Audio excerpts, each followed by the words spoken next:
എനിക്കോണ്ട പല്ല് കുടിക്കും. ഇന്നലെ എന്റെ അമ്മേന്റെ അനിയത്തി വിളിച്ചിക്കേനു. നിങ്ങളെ പറ്റി നല്ല അഭിപ്രായം കേട്ടോ എല്ലാവർക്കും. എങ്ങനെ? അല്ല, എല്ലാവരും നല്ല ഫ്രണ്ട്ലി ആയിട്ട് പെരുമാറൂ, നല്ല സ്വഭാവമാണ്. അതാ തറവാടിത്തെന്ന് പറഞ്ഞാല് നമ്മൾ ആൾക്കാരോട് പെരുമാറേണ്ട ഒരു രീതിയുണ്ട്.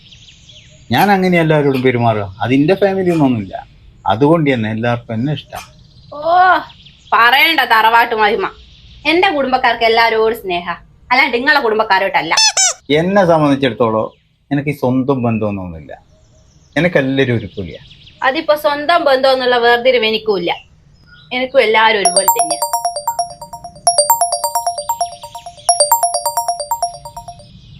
ഹലോ,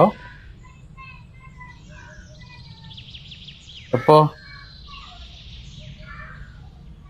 ആ ശരി ശരി. ആ ഓക്കെ ഓക്കെ.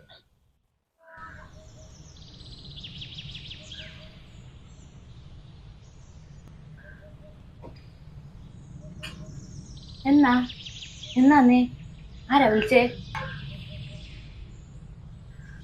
ചാച്ചൻ മരിച്ചിക്ക്.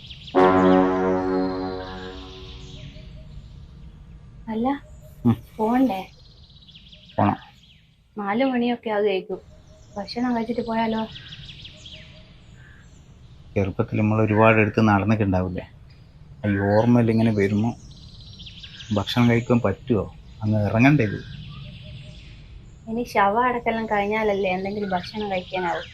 ഞാൻ അതുകൊണ്ട് പറഞ്ഞതാ. ഭക്ഷണം എടുത്തോളൂ. എന്നാ ഞാൻ ഭക്ഷണം എടുത്തു വെക്കട്ടെ. എന്റെ അമ്മേനെ ഒന്ന് വിളിച്ചറിയട്ടെ. അമ്മയും പോയിരുന്നുണ്ടോ അങ്ങോട്ടേക്ക്? ഓ, ഞാൻ അമ്മേനെ വിളിക്കണ്ട, അമ്മ അവിടെ ഉണ്ടാവും. അമ്മ എങ്ങനെ നിങ്ങളെ തറവാട്ടിലെത്തി? മരിച്ചത് എൻ്റെ അച്ചാച്ചനല്ല, എൻ്റെ അച്ചാച്ചൻ. എനിക്ക് ഇപ്പൊ നാടാ, നമ്മള് പെട്ടെന്ന് പോവുക. ഇപ്പൊ എന്താ ഭക്ഷണം കഴിക്കുന്നില്ലേ? എൻ്റെ അച്ചാച്ചൻ മരിച്ചടക്കുന്നതിന് മുന്നേ അവിടെ സദ്യ വിളമ്പോ? നിങ്ങളെന്ത് മനുഷ്യനാ? നിങ്ങൾ എന്ത് കാണിച്ചു വരല്ലാത്ത ചോദ്യം ചോദിക്കുന്നു? ചെല്ല്, പോയി മാറ്റി വാ, പോവാ. ഒരു കാര്യം മനസ്സിലായില്ല ഇപ്പോ? ഇതാണ് ബന്ധവും സ്വന്തവും തമ്മിലുള്ള വ്യത്യാസം കേട്ടാ.